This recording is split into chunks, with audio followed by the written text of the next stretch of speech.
Plato's dialogue Phaedrus starts with Socrates encountering Phaedrus, a young student of rhetoric outside the Athens city walls. When he learns that Phaedrus has just come from hearing Lysius, a famous orator, Socrates is interested in hearing Lysius's speech for himself. He persuades Phaedrus, who is carrying a copy of Lysius's speech, to read it out loud. Lysius's speech is addressed to a young man, arguing that it's better to have a sexual relationship with someone who's not in love with you than with someone who is. A primary reason for this is, according to Lysius, that people in love aren't in their right mind and they act under the compulsion of madness rather than act according to free choice. Lysius also tries to persuade his listener that the long term social advantages are greater when a relationship is grounded in friendship rather than passion. When Phaedrus sees that Socrates isn't impressed with Lysius's speech, he prevails upon his friend to deliver his own speech in response. Though he is not enthusiastic about doing so, Socrates agrees and gives a speech parodying Lysius's.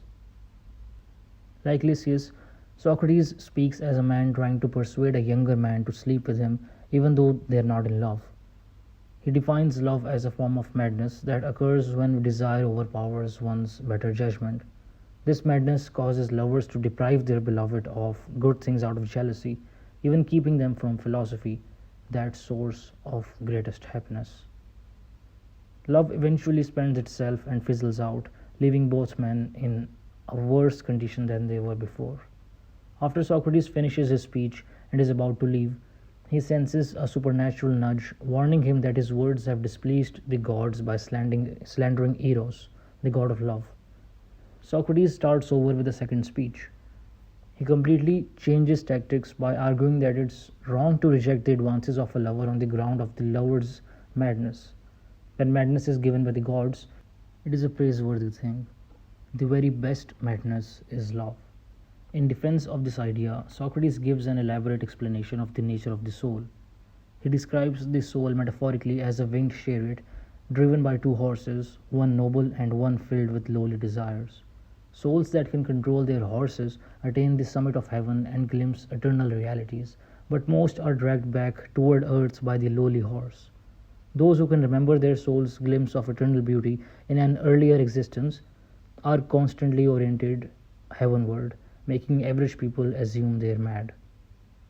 This was a reference to the theory of anamnesis proposed by Socrates earlier in one of the earlier dialogues.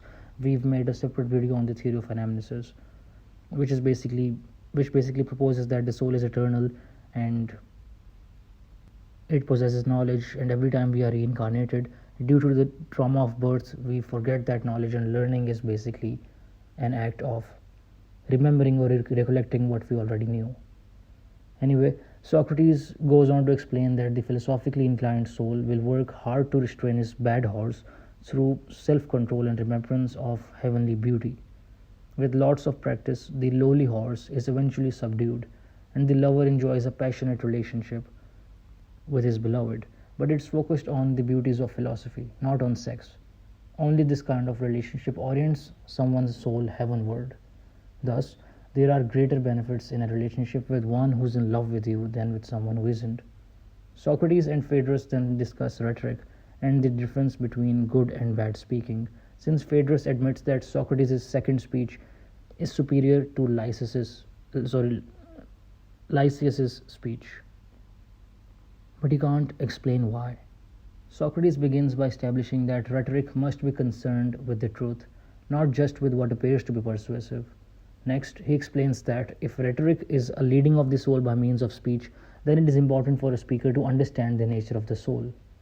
Finally, Socrates and Phaedrus discuss the propriety of writing speeches. Writing is a relatively new and ambivalent technology in Socrates' eyes. It promotes the appearance of wisdom while undercutting the reality of it.